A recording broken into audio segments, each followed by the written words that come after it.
సత్య క్రిష్ కోసం అని చెప్పి ఇంట్లో మహదేవయ్య హోమాన్ని జరిపిస్తూ ఉంటాడు. ఇంతలో అక్కడ ఉన్న వాళ్ళందరూ అయితే సత్య, క్రిష్ వాళ్ళు రావటం చూసి ఎంత బాగుందో ఈ జంట అని చెప్పేసి అయితే చాలా సంతోషిస్తూ ఉంటారు.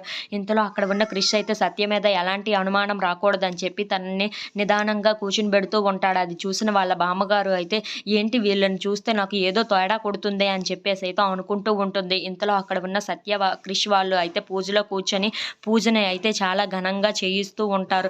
ఇంతలో అక్కడ ఉన్న పంతులు గారు అయితే వాళ్ళిద్దరితోని చాలా బాగా అయితే ఆ పూజని జరిపించి అక్కడి నుండి లెగమని ఆ హోమాన్ని చుట్టూ తిరగమని చెప్తూ ఉంటారు. ఆ మాట వినగానే అక్కడ ఉన్న సత్య, క్రిష్ వాళ్ళు అయితే ఒక్కసారిగా నించొని ఆ హోమాన్ని చుట్టూ అయితే ప్రదక్షిణలు కూడా చేస్తూ ఉంటారు. అక్కడ ఉన్న వాళ్ళ బామ్మగారు మాత్రం ఏంటి ఈ అమ్మాయిని చూస్తే నాకు ఏదో అబద్ధం చెప్తున్నట్టే ఉంది. నేను ఎలాగైనా సరే ఆ నిజాన్ని బయటకు రాబట్టాలి అని చెప్పేసి అయితే అనుకుంటూ ఉంటుంది.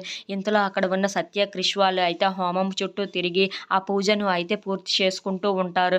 అక్కడికి అయితే వాళ్ళ బామ్మగారు వచ్చి సత్య దగ్గర నించొని ఏంటి నాకు ఏదో తేడాగా ఉందమ్మాయి నిన్ను చూస్తుంటే, ఇంతకీ నువ్వు ప్రెగ్నెంట్‌వేనా అని చెప్పేసి అయితే అడుగుతూ ఉంటుంది. ఆ మాటలు వినగానే అక్కడ ఉన్న సత్య, క్రిష్ వాళ్ళు అయితే ఒక్కసారిగా షాక్ అయిపోతూ ఉంటారు. ఇంట్లో ఉన్న వాళ్ళందరూ అయితే ఏంటి అలాగ అడుగుతున్నారు అని చెప్పేసి అయితే అడుగుతూ ఉంటారు. ఆ మాటలు వినగానే అక్కడ ఉన్న బామ్మగారు అయితే నాకేదో కొంచెం తేడాగానే ఉంది. నువ్వు ఇంతకీ ప్రెగ్నెంట్‌వేనా అని చెప్పేసి అయితే అడుగుతూ ఉంటుంది. ఆ మాటలకి అక్కడ ఉన్న క్రిష్ అయితే ఏం సమాధానం చెప్పలేక సైలెంట్‌గా ఉండిపోతాడు. If you like this video please like, share and subscribe.